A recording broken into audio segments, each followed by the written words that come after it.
El presidente hace meses que no pega una. Como si después de la derrota en las PASO se le hubiera mojado la pólvora. Primero inauguró en Tucumán un jardín de infantes. Le faltan 2.999. Y lo tenía todo listo, pero le faltaba la habilitación municipal. Así que le pidió al intendente de Tafí Viejo que se ponga las pilas. Me parece que el intendente está un poco remolón para habilitarlo, pero vamos a pedirle por favor todos juntos que lo habilite, ¿no? Por favor, intendente, habilite el lugar. El alcalde podrá ser remolón, pero ni lento ni perezoso le devolvió la gentileza al presidente. Realmente muy particular que justo Macri se llame remolón a vos, ¿no? Me la deja picando de nuevo, ¿no? El domador de reposera, digamos, llamándome a mí de esa manera, la verdad que llama mucho la atención. Domador de reposeras, domador de reposeras. ¿Qué pasó con la investidura presidencial? ¿Cómo pasamos del mejor piloto de tormentas a domador de reposeras? Ok, los rivales políticos pueden ser muy críticos con el gobierno, incluso un poco crueles a veces. Pero por suerte el presidente cuenta con el mejor equipo de los últimos 50 años y ese respaldo es clave a la hora de buscar consensos con la oposición. Como por ejemplo el candidato presidencial Roberto Lavagna. ¿Cuándo habló por última vez con Macri? Yo creo que la semana pasada, seguramente. ¿Por teléfono? Sí. Si no soy indiscreto, ¿puedo preguntarle de qué hablaron? No, el tema en este caso era que no avanzaba la ley, el proyecto de ley de refinanciación de la deuda. Y yo le dije, mirá, la verdad que no sé, sí, hablamos la semana pasada de esto, pero yo después no lo seguí, voy a averiguar en qué está. Y al rato lo llamé y le dije, mirá, no hay ningún proyecto circulando. Sí, no llegó. No había llegado, nadie conocía el proyecto. ¿Cómo que no había proyecto? ¿Se puede creer que nadie le haya avisado? Sí, se puede. Uno ya no sabe qué pensar, no pega una el presidente, parece meado por un perro.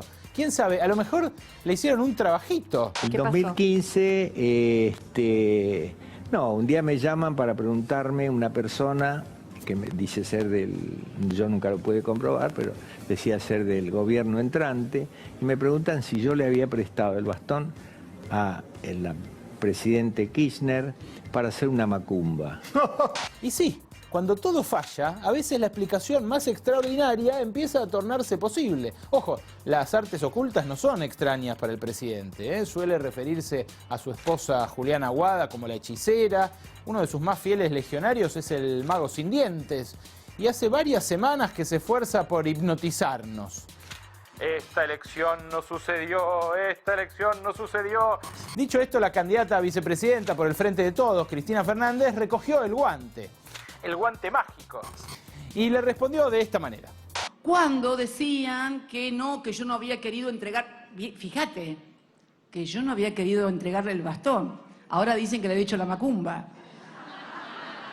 ¿Vos te imaginás si trascendiera, si yo hubiera hecho, no, yo no recibo esto porque le hizo una macumba, no sé quién, salgo en la tapa de ya sabemos dónde, con un caldero revolviéndolo y un sombrero de punta. Sí, la bruja. Como si con el default, la inflación y el dólar no bastaran para entretenernos, ahora se coló la brujería en la campaña y a un mes de las elecciones presidenciales encima. Cualquiera podría temer que esto desencadene una casa de brujas, pero por suerte el presidente cuenta con un compañero de fórmula centrado, racional y sobre todas las cosas, en control de la situación. Los que tengan una vivienda además, porque a lo mejor es el ahorro de toda su vida, que una casa y un departamento, el departamento lo van a tener que entregar a la revolución. No se sabe qué revolución imaginaria quieren construir en el siglo XXI, con ideas viejas que atrasan, pero 70, 80 años atrasan. Ya lo viene avisando Pichetto, si gana el Frente de Todos, se viene el comunismo soviético. Y la expropiación sería solo el principio, atención. ¿Qué seguirá después? Sinceramente, como lectura obligatoria en todas las escuelas. Choripanes obligatorios también en lugar de las hamburguesas gourmet. Todo Lito Nevia en vez del cancionero patrio. Tierra fértil la Argentina, ¿no? Ideal para que crezcan los brotes verdes.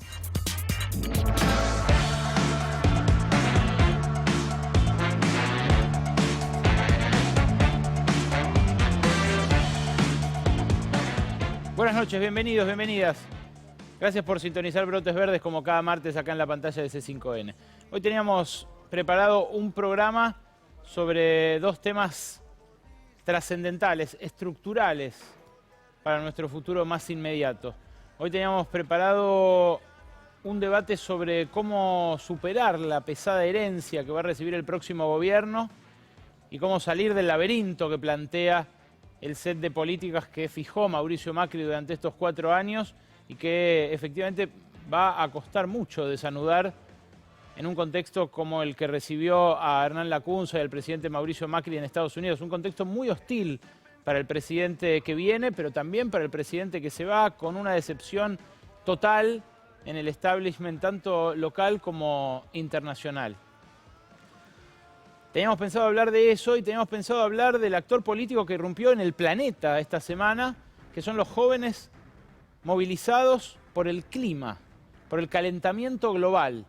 Una chica sueca de 16 años y un grupo de activistas argentinos que la acompañaron junto a jóvenes de menos de 18 años de distintos lugares del mundo, preocupados por algo que parece elemental, que no se nos derrita el planeta en la próxima generación, que el sistema capitalista no se coma para generar lucro los recursos de los cuales necesitamos seguir viviendo como especie.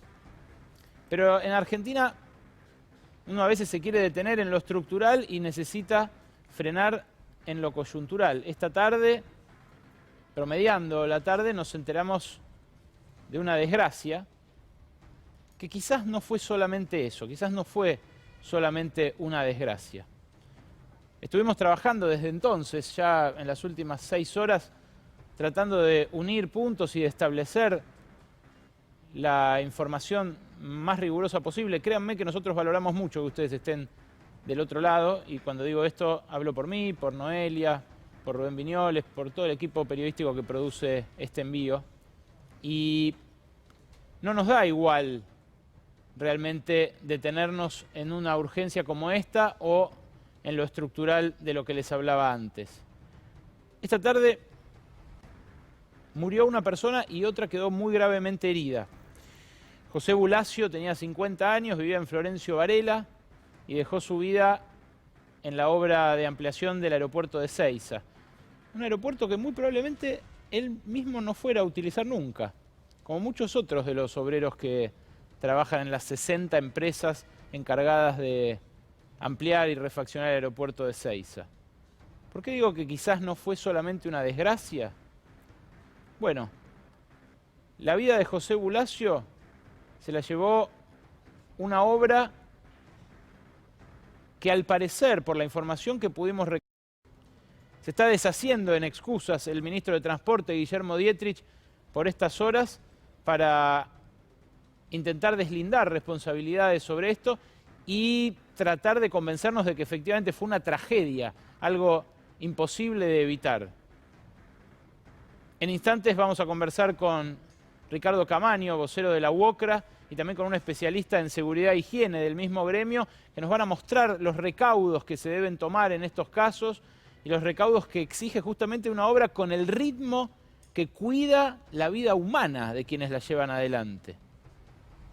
Y eso a veces está ajeno al interés del lucro que tienen las empresas, pero también está ajeno al interés político de un gobierno que el martes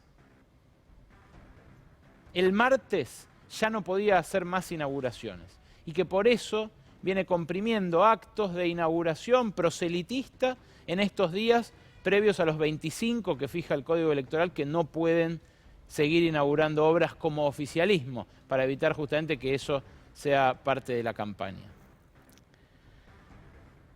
Esas empresas que están haciendo la refacción del aeropuerto de Seiza tienen a una en un rol central, una empresa que se llama TGLT, una constructora desarrolladora de real estate, en general de edificios acá en la ciudad de Buenos Aires, que compró una empresa emblemática hace 1 año y medio, un poquito más, en enero del año pasado.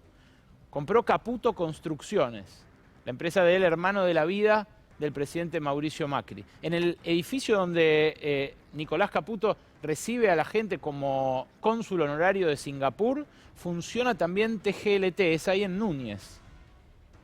Son dos empresas que, bueno, siguen funcionando en paralelo, al menos ediliciamente, y que tomaron parte importante en estas obras de expansión del aeropuerto de Ezeiza, que por supuesto contrató a Aeropuertos Argentina 2000, pero que delegó en estas contratistas.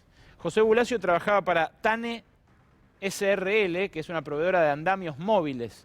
Lo que ustedes están viendo a mi lado son las imágenes de cuando ese andamio móvil se desplomó. Pero hay muchas preguntas todavía pendientes de respuesta. De respuesta que por ahora viene retaseando el gobierno y especialmente el Ministerio de Transporte. Y vamos a ser muy cuidadosos en el manejo de la información de hoy, porque no queremos hacer ni un uso político de la muerte, ni queremos tampoco vulnerar lo que hoy para una familia, o para dos familias, me atrevo a decir, cambió la vida para siempre. No es la primera vida que se cobra esta coyuntura crítica, esta crisis del país. La semana pasada, recuerdan ustedes, 2 maestras murieron volviendo de una protesta en Chubut, no cobraban el sueldo desde las vacaciones de invierno. No son estos los problemas que suelen discutirse en la campaña. Tampoco se discute del calentamiento global. Tampoco se discute de si va a haber planeta dentro de 10, 20 o 30 años. Están los chicos de Jóvenes por el Clima, los chicos que hablaron en la ONU. Habló Bruno Fernández, pero acá están 3 de sus compañeros. De un tema que en la campaña, bien gracias, ¿no? Al revés, pareciera haber un consenso generalizado, al menos entre los 2 candidatos más fuertes, en que el extractivismo, vaca muerta, la minería, el litio, son cosas que se pueden discutir en lo económico, pero que en lo ambiental no merecen gran debate, por lo menos no público. Vamos a hablar con ellos de eso, por supuesto. Pero vamos a hablar de la vida y la muerte bajo el capitalismo. Vamos a hablar de este momento del capitalismo global y de cómo se conectan José Bulacio con Greta Thunberg, con Guillermo Dietrich, con Eduardo Ernequian y por supuesto con Mauricio Macri. Buenas noches, Noelia Barral Grijera. Buenas noches, Ale, ¿cómo estás? Bien, muy bien. Hoy un programa en vivo distinto. Insisto, vamos a ir ahora mismo a hablar con la gente de la UOCRA, pero antes la información que pudimos recabar de esta jornada realmente luctuosa.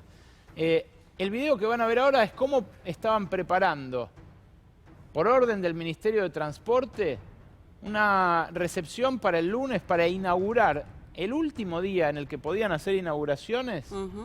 La nueva terminal de salidas de pasajeros de Ezeiza. Estaban preparando un acto para 4.000 personas. Ponelo a pleno, Santi, ahí está. Fíjate vos las gradas para los invitados en uno de los lugares previstos para esta mega inauguración. Una inauguración que igual no tenía la obra terminada, pero donde a todo trapo el lunes querían presentar esto como un hecho consumado. No es algo aislado tampoco lo de esta obra que, según ya varios testimonios, ordenaron apurar, e incluso hubo algunos compañeros de José Bulacio que hablaron esta tarde con nosotros. Sí, acá en contaron C5N, efectivamente que hacía varias semanas que los venían apurando, ¿no? que los venían apurando deliberadamente para llegar al lunes. Para llegar al lunes. Digo que no es un caso aislado porque el raíz de inauguraciones que se planteaba para hacer en aeropuertos, especialmente con la figura estelar de Guillermo Dietrich, empezó el viernes pasado. Tenemos una placa para destacar estos 3 actos que Dietrich quería hacer sí o sí en las instalaciones de aeropuerto. Fíjate, el 21 de septiembre Macri inauguró, la semana pasada, el sábado, inauguró las obras del aeropuerto de Mar del Plata. Este viernes, el 27, tiene previsto inaugurar obras en el aeropuerto de Iguazú. Yo no sé si lo hará a esta altura con esta novedad de hoy. Y el 30 del 9 estaba prevista la inauguración de estas obras en el aeropuerto de Seiza. Todo esto en el marco de una campaña electoral que giró mucho sobre la supuesta revolución de los aviones, ¿no?, que concretó este gobierno y que aparece salpicada por esta suspensión judicial que pesa sobre el aeropuerto del Palomar, algo que querían compensar con estas inauguraciones de obras. Guillermo Dietrich en su cuenta de Twitter, el 16 de septiembre, publicó esto que ustedes ven acá, un asado de obra con los trabajadores de la ampliación de Seiza, gran asado de obra con todos los que trabajan en la impresionante transformación del aeropuerto de Seiza. Gracias a ellos, hoy inauguramos la nueva terminal de carga aérea, el nuevo estacionamiento y dentro de muy poco, fíjense la ansiedad que denota este tuit, dentro de muy poco también la nueva terminal de pasajeros. Este tuit es del 16 de septiembre. Sigue abajo y cuenta cómo muy pronto, efectivamente, decía, después de 20 años sin reforma se había naturalizado que este tipo de obras no se iban a hacer. Además de los avances en infraestructura de carga, avanzamos con la nueva terminal de pasajeros, un cambio importantísimo para más de 25.000 personas que trabajan allí todos los días. Acá, ustedes ven, en esta foto que publicó el 16 de septiembre, el lugar donde se produjo la caída de hoy, el desplome que, repito, se llevó la vida de José Bulacio y que tiene en un estado crítico, con pérdida de masa encefálica y fractura de cráneo, a otro de los obreros que cayeron junto con la estantería, con el andamio.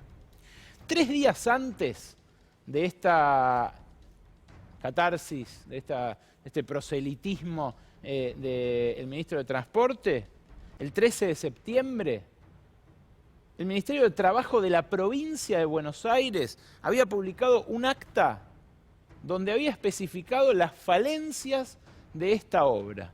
Fíjate vos, la obra manejada por TGLT, Sociedad Anónima, esta compañía de la cual les hablaba yo, que compró la constructora de Caputo en enero del año pasado, domiciliado en Richieri, ahí en el aeropuerto de Seiza. Trabajadores totales 139, dice ahí abajo. Seguí adelante, Santi, para mostrar las cosas que le faltaban a esta obra, según el Ministerio de Trabajo de la provincia. No presenta constancias de capacitaciones al personal en materia de riesgos generales y específicos, riesgo eléctrico, manejo manual de cargas, trabajo en alturas, uso de elementos de protección. Bueno, después dice el personal afectado por las inspecciones. Y abajo, no acredita capacitación y formación de brigada de emergencias en caso de accidentes, no cuenta en todos los ámbitos de trabajo con frentes de obras, sectores de obras y otras instalaciones, servicios sanitarios inadecuados o independientes en cantidad suficiente y proporcionadas al número que trabajen en ellos. En esta misma inspección, el Ministerio de Trabajo de la provincia de Buenos Aires destaca que la obra ya había tenido incumplimientos previos, que los había puesto al día, pero era una obra que venía con incumplimientos, sobre todo de material de trabajo de seguridad para los obreros, calzado de seguridad, ropa de seguridad, gafas de seguridad, para dedicarse justamente a la construcción.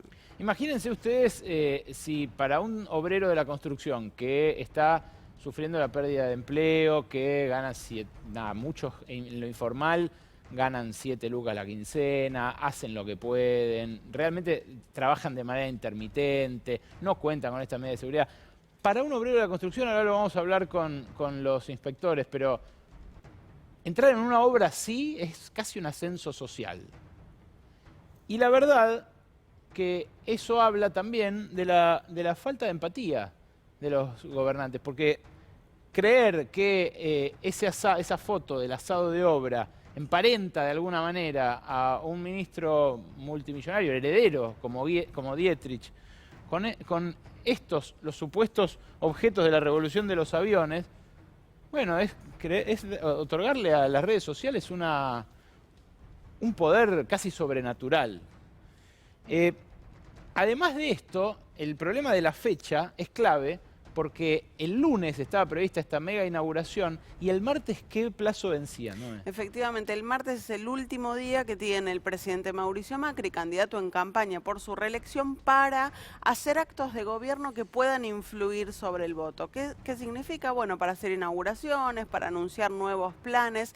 Hasta el martes puede hacerlo, a partir del miércoles ya no, porque comienza a correr la prohibición que figura en el Código Electoral de que 25 días antes de una elección no puede haber actos que promuevan la captación del sufragio, en este caso una inauguración, y una inauguración de esta envergadura con una terminal en un aeropuerto internacional, por supuesto que es considerado de esta manera. Así que la inauguración solo podía ser realizada hasta el lunes, como mucho hasta el martes, no más. Ya tenemos a Rafa Palavecino en el móvil, me parece, desde el hospital de Seiza. Atención, ahora vamos a hablar del tema de las inspecciones y los elementos con los que tenía que contar para evitar un desenlace así y contener un accidente en caso de que se produjera. ¿Lo tenemos ahora? Bueno, dale, vamos al móvil con Rafa Palavecino.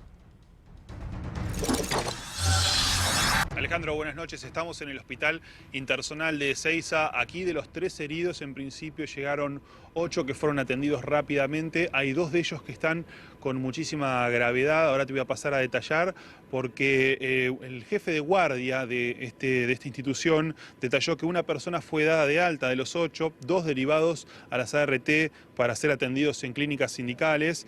3 están en observación todavía, aparentemente no revisten de gravedad. Uno es un paciente neuroquirúrgico, Luis, de 21 años, y uno en terapia intensiva, Felipe, de 57, que tiene politraumatismos.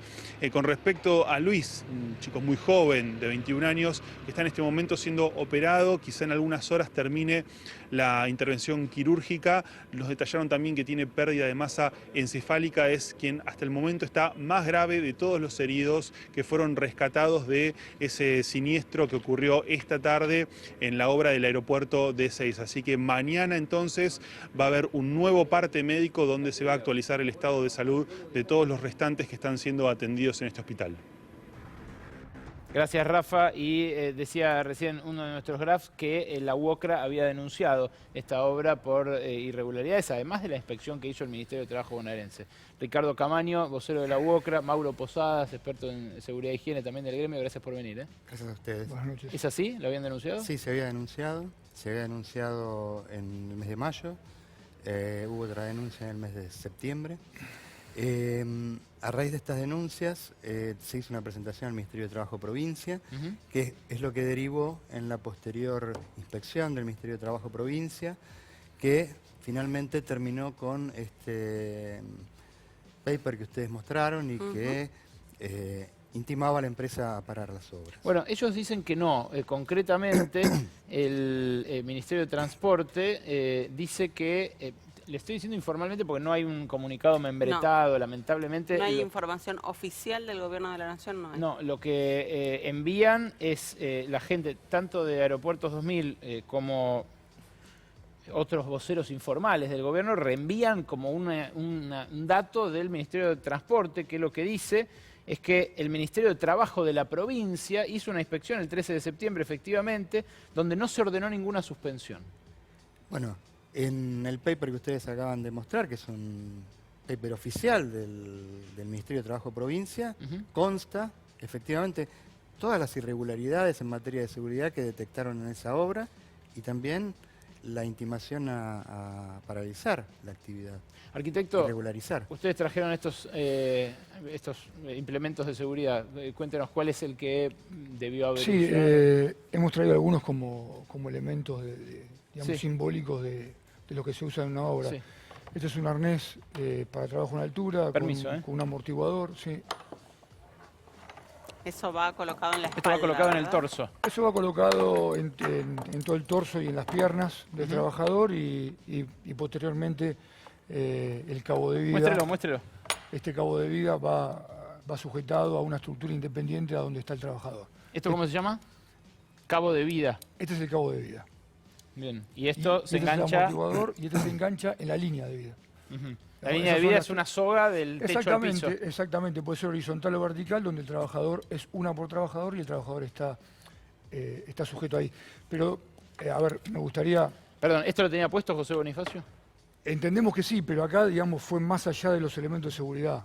Digamos, acá se desplomó todo. Claro, había un ambiente, digamos, que no favoreció la seguridad de los trabajadores. Eso es lo que estamos tratando de establecer, porque la verdad, la información que hay hasta ahora, yo hoy hablé con alguien de TANE SRL, hablamos en la radio, por un lado ellos negaban que fuera personal suyo, Bonifacio, lo cual enfáticamente confirman tanto Aeropuertos 2000 como del Ministerio de Transporte informalmente. Pero TANE proveía solamente la tijera, el andamio móvil. Sí, cuando digo ambiente de trabajo estoy diciendo esto, ¿no? Hay una estructura que es el andamio, y después había, digamos, algunos elementos mecánicos que, digamos, que suben y bajan particularmente los trabajadores.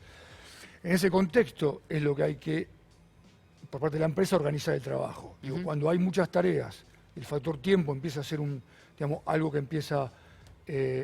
acuciante, sí. Acelera los trabajos, entonces, digo, en ese contexto las condiciones van para atrás, digamos, van para abajo.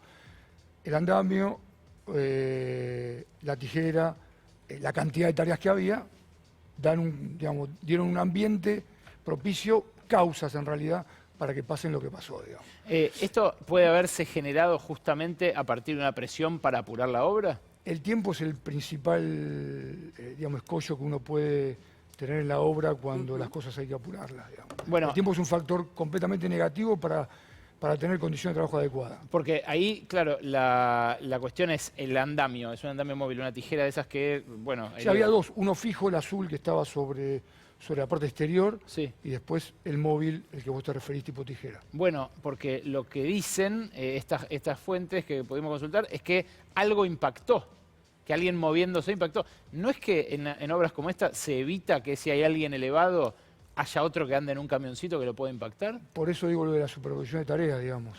O sea, son fases distintas. distintas. La organización del trabajo, que es la empresa la que tiene que organizar el trabajo, debe determinar estas no superposiciones, digamos. No puede haber alguien trabajando a altura y alguien trabajando por abajo. Y el único motivo que explicaría eso es la presión para terminar la obra cuando el tiempo apremia, empiezan a pasar estas cosas, digamos.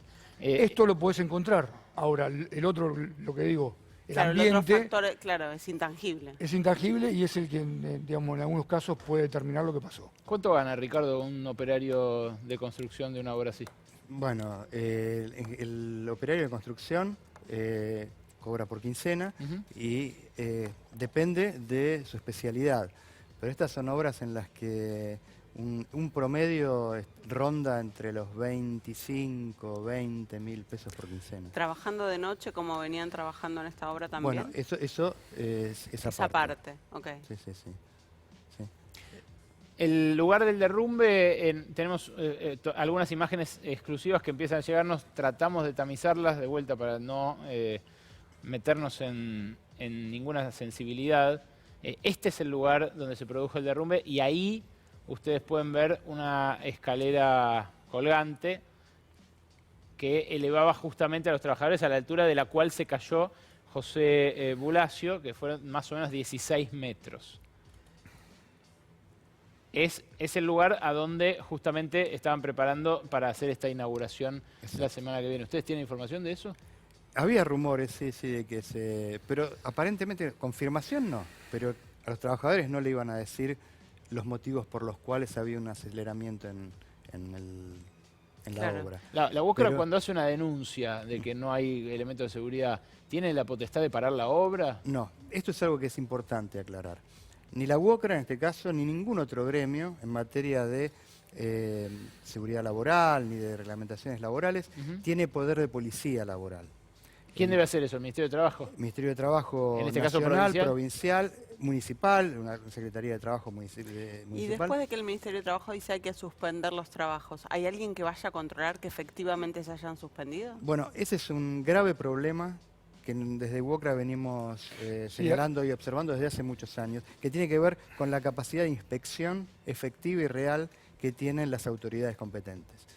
Hay muy pocos inspectores y hay un tema que para nosotros es vital, que tiene que ver con la temporalidad en la denuncia. Si hay un frente de obra donde, por ejemplo, UOCRA detecta irregularidades y se denuncia, la dinámica de obra es muy rápida. Entonces, la inspección debe ser urgente. porque esos días que se pierden entre una denuncia urgente, como las que se suelen presentar desde UOCRA, claro.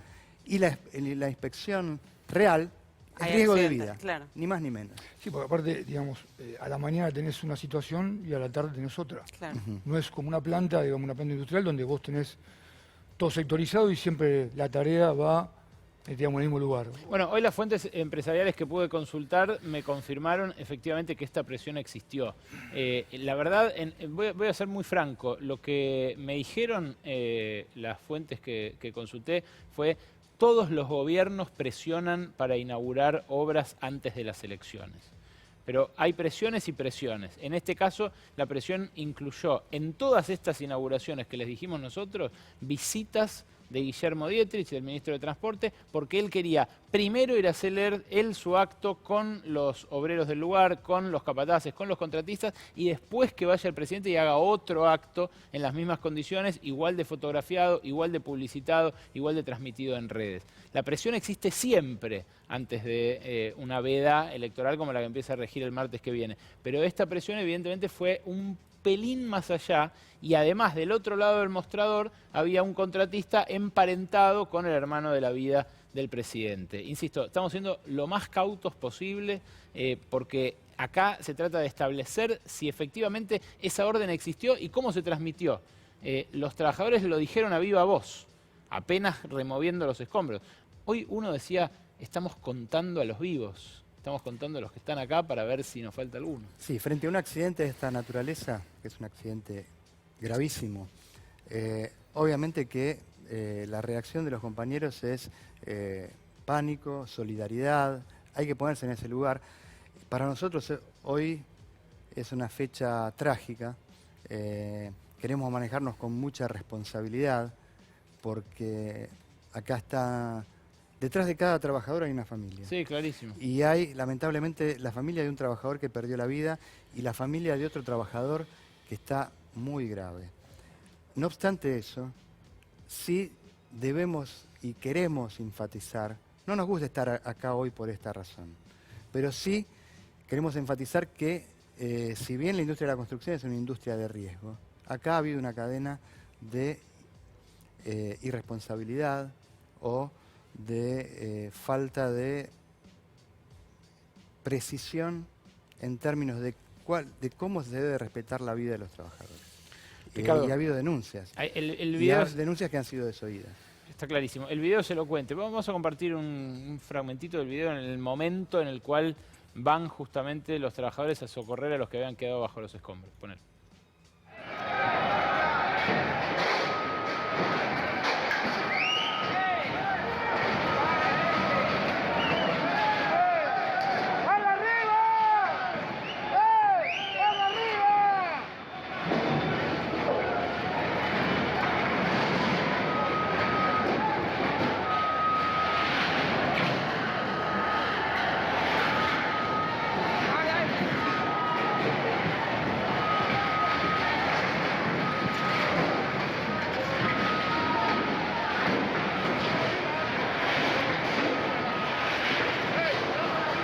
Bueno, eso sí es la desesperación, es el saber que hay gente todavía bajo los escombros. Gracias por venir, Ricardo, gracias por venir, arquitecto. Gracias. Buenas noches.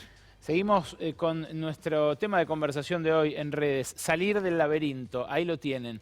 Ana Castellani, la socióloga que esquematizó y predijo paso por paso lo que iba a hacer el macrismo en el gobierno, hoy tiene un desafío especial, se lo propusimos nosotros, plantear esos pasos para desarmar la pesada herencia que deja Macri.